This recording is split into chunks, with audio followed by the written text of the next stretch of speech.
9 mars 2020 et donc aujourd'hui je vais vous expliquer le subjonctif.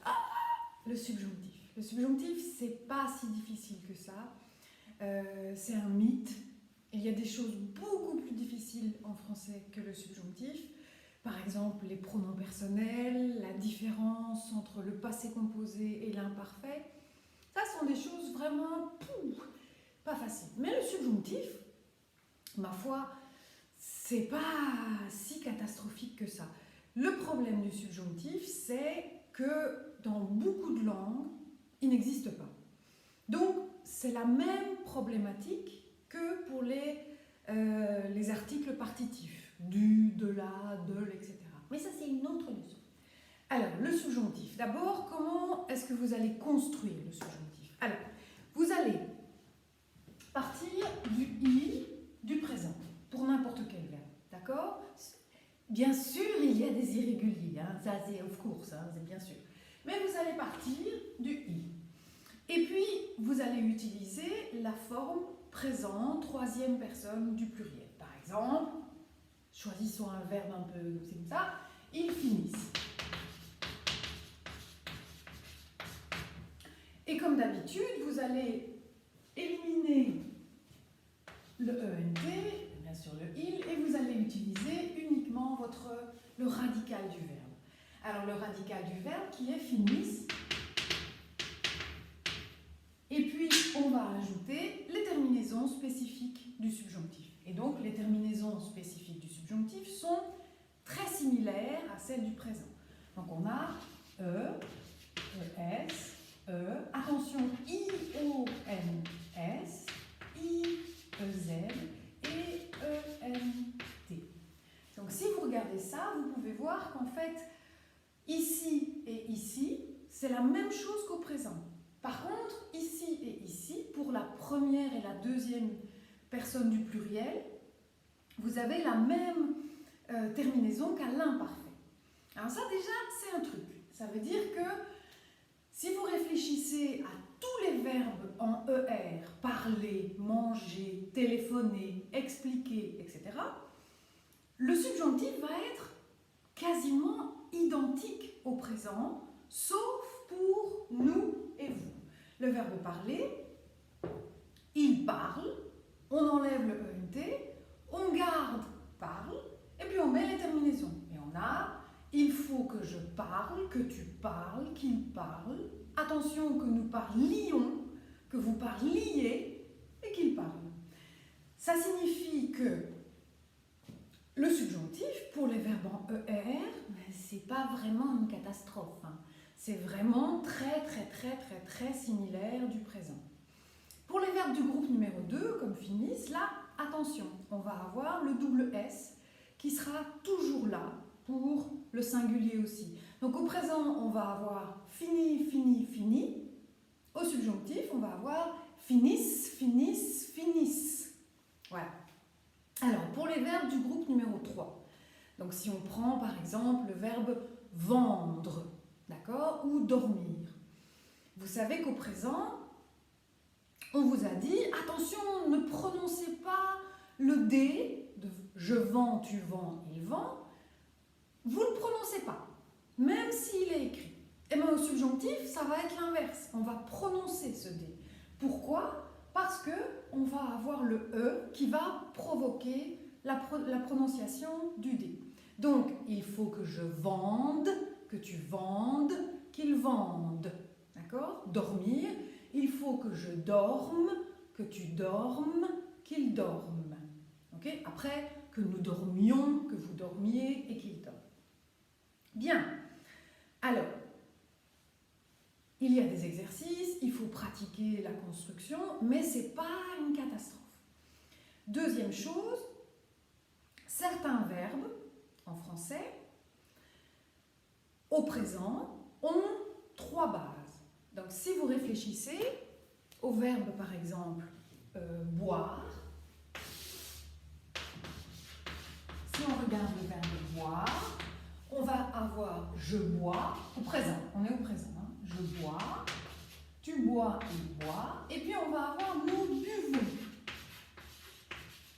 Vous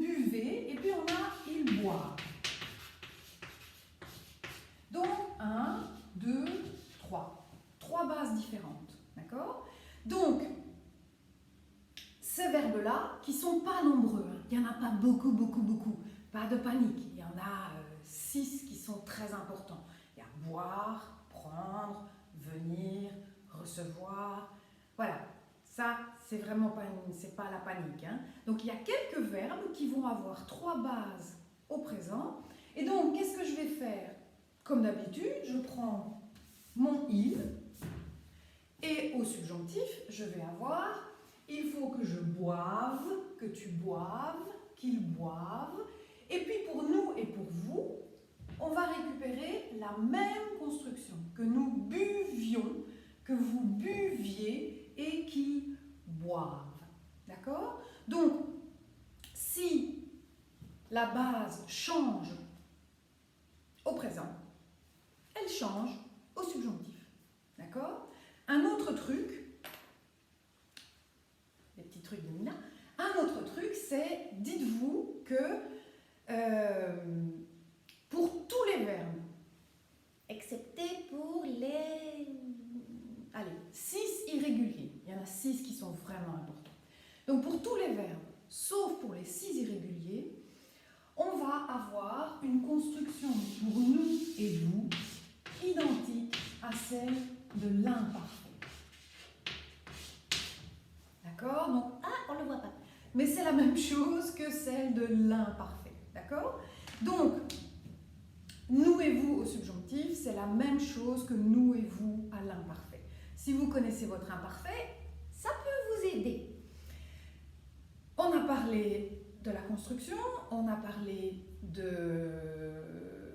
verbes un peu problématiques, et puis, fatalement, on va arriver aux verbes irréguliers. Alors, les verbes irréguliers, vous en avez 6. À mon avis, il faut vraiment se concentrer sur ces 6-là. Les autres, allons-y doucement, hein, d'accord? Donc, les 6 verbes irréguliers très importants en français au subjonctif sont le verbe aller, quelle surprise! Avoir, être, c'est une habitude, hein, ils sont toujours irréguliers.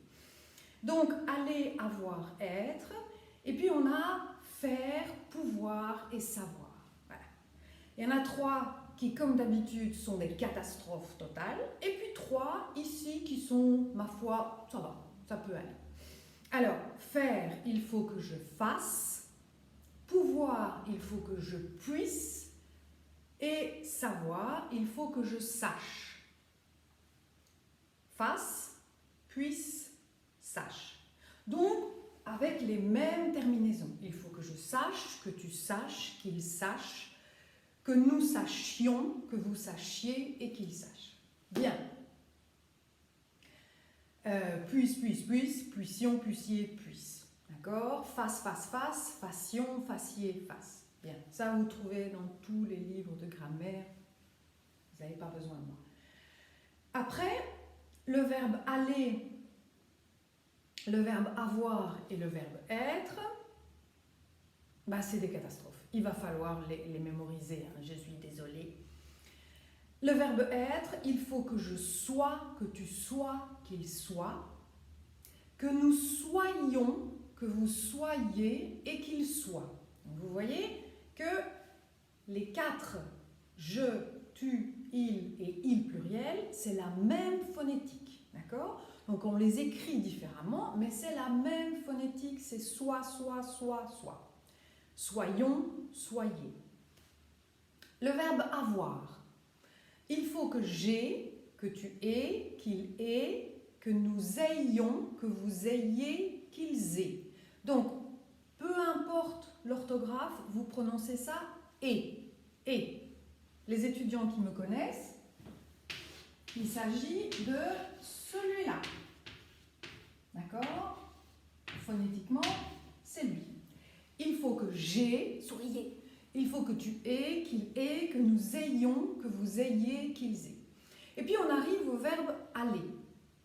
Le verbe aller, lui, il va, vous allez devoir ouvrir la bouche. D'accord? Donc il faut que j'aille, il faut que tu ailles, il faut qu'il aille, il faut que nous, attention, allions, il faut que vous alliez, et il faut qu'ils aillent. Voilà, voilà, voilà.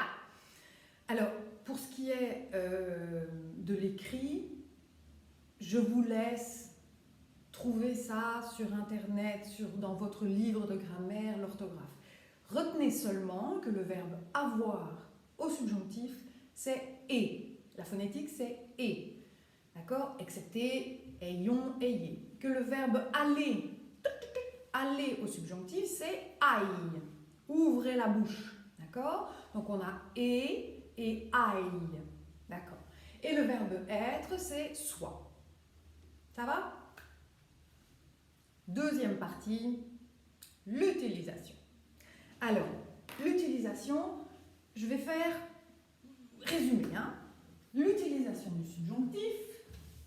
Let's go to the utilisation of the subjonctif. Avec mes étudiants, en général, j'essaye d'utiliser des choses visuelles, parce que ça vous aide en général à mémoriser. Donc, voilà ce que je fais. Vous avez soit un sentiment, je vais le mettre en plus gras. Vous avez soit un sentiment, vous avez soit une volonté, d'accord? Ou bien vous avez un doute. Ah oui, c'est à l'envers, zut. Donc, sentiment, volonté, doute. Je vous promets, je le change tout à l'heure. Chaque fois que vous allez avoir dans la première partie de votre phrase un sentiment, une volonté ou un doute, que vous allez avoir ensuite la conjonction que, ici, vous allez avoir un subjonctif. D'accord? Donc, sentiment, volonté, doute, que, subjonctif. Exemple, un sentiment, chaque fois que vous allez exprimer un sentiment. J'aime, j'adore, je déteste, je ne supporte pas que tu sois ici. J'adore que tu sois ici. Donc, vous devez vraiment imaginer que vous avez un sentiment que vous allez projeter via le que sur le verbe dans la deuxième partie de la phrase. D'accord? Donc, vous avez un sentiment comme un ballon et vous l'envoyez sur le deuxième verbe. D'accord? Tous les sentiments, hein? Et pas seulement j'aime. C'est tous les sentiments. Quand vous allez dire, par exemple, je suis scandalisé que, c'est un sentiment. Quand vous allez dire, je suis ravie que vous soyez là, c'est un sentiment. Donc c'est très très large. Hein. Il y a énormément de constructions qui vont provoquer le subjonctif. La volonté. La volonté, c'est je veux, par exemple. Je veux que, je demande que, j'exige que, il est nécessaire que, il faut que, très important, il faut que. Subjonctif. Donc de nouveau, vous pensez au ballon, d'accord? Vous envoyez quelque chose, ici c'est une volonté, sur le deuxième verbe. Troisième possibilité, le doute. Quand vous n'êtes pas sûr de quelque chose, donc vous allez dire, je ne suis pas sûr que ce film soit bon. D'accord? Donc je ne suis pas sûr que, c'est un doute. Mais à l'envers, c'est un doute. Quand vous allez avoir, il est possible que, c'est un doute, il est possible que. Quand vous allez avoir, je ne suis pas sûre, il est possible, il semble que la situation soit compliquée en Belgique pour le moment. Voilà, donc de nouveau, votre doute, pouf, comme un ballon, hop, vous l'envoyez sur l'autre verbe et l'autre verbe prend la forme subjonctive à cause du doute que vous lui avez envoyé. D'accord? Donc, sentiment, volonté, doute, pouf, subjonctif, avec le que. Le que, attention, parce que j'ai des étudiants qui me disent « Ah, il y a un que, il y a un subjonctif. » Non, non, non. Le que est nécessaire, mais le que n'est pas suffisant. D'accord? Le que, il doit être là pour envoyer le ballon, mais si vous avez seulement que, c'est pas automatiquement du subjonctif. Il faut avoir la combinaison du sentiment plus que, de la volonté plus que, ou du doute plus que. D'accord? Donc les 3 blocs qui vont provoquer le subjonctif. Voilà, ça c'est la théorie, un peu rapide, du subjonctif. D'accord? Donc ça c'est, alors bien sûr en français, il y a des petites nuances, des petites exceptions, des petits comme d'habitude, mais là vous avez le bloc. D'accord? À partir de là, il faut vous forcer à l'utiliser. Pourquoi? Parce que beaucoup de mes étudiants ont développé des stratégies pour contourner le subjonctif. Qu'est-ce que je pourrais vous dire? Bien sûr, si vous avez trouvé une stratégie qui vous permet de éliminer le subjonctif, pourquoi pas? Mais vous passez à côté d'une part très importante de la langue française. D'accord? Deuxième chose, donc les stratégies, faites attention. Il faut que, pensez à l'utiliser, d'accord? À partir d'aujourd'hui, vous êtes dans la rue et vous allez, ah, il faut que j'achète, c'est du subjonctif. Il faut que j'aille, c'est du subjonctif. Il faut que je paye, c'est du subjonctif, d'accord? Chaque fois, il faut que, je veux que tu sois à la maison à 5 heures, c'est du subjonctif, d'accord? Donc, forcez-vous à l'utiliser pour qu'il devienne automatique. Deuxième chose que je voudrais vous dire aussi, c'est beaucoup d'étudiants arrivent et me disent Nina, mon voisin ou mon ami m'a dit que le subjonctif c'était très littéraire et très très sophistiqué. Non, non, non. On utilise le subjonctif tous les jours, dans les commerces, avec les enfants. Il faut que tu t'habilles, il faut que tu ranges ta chambre. Tout ça, c'est du subjonctif. Hein. Vous êtes chez le boucher, d'accord? Et vous discutez avec le boucher de la préparation de la viande. Et vous allez dire, combien de temps faut-il que je cuise? C'est du subjonctif. La discussion n'est pas philosophique. Hein. C'est du subjonctif, c'est basique. Mais vous devez absolument vous habituer à l'utiliser parce que ça fait partie de la langue. C'est un outil qui est un très bel outil. Et vous allez voir que quand vous allez progresser et comprendre toutes les nuances du subjonctif, vous allez comprendre pourquoi le français a été une langue très importante en diplomatie. Bon, maintenant c'est plutôt l'anglais, mais voilà, le français avait beaucoup de subtilités et de nuances qui sont très intéressantes quand même. Voilà, ça c'est le subjonctif. Je pense que je n'ai jamais expliqué le subjonctif aussi vite. Donc j'espère que vous avez un livre qui vous permet de visualiser les choses. J'espère que ça vous aide. Pensez au ballon, d'accord? Concentrez-vous sur les 6 irréguliers. Il y en a d'autres, mais ceux-là sont très importants, d'accord? Ils vont vraiment vous faire passer à un niveau supérieur dans votre conversation ou dans votre écrit. Voilà. Et oubliez l'idée oh, le subjonctif, bouh! Non, c'est pas difficile.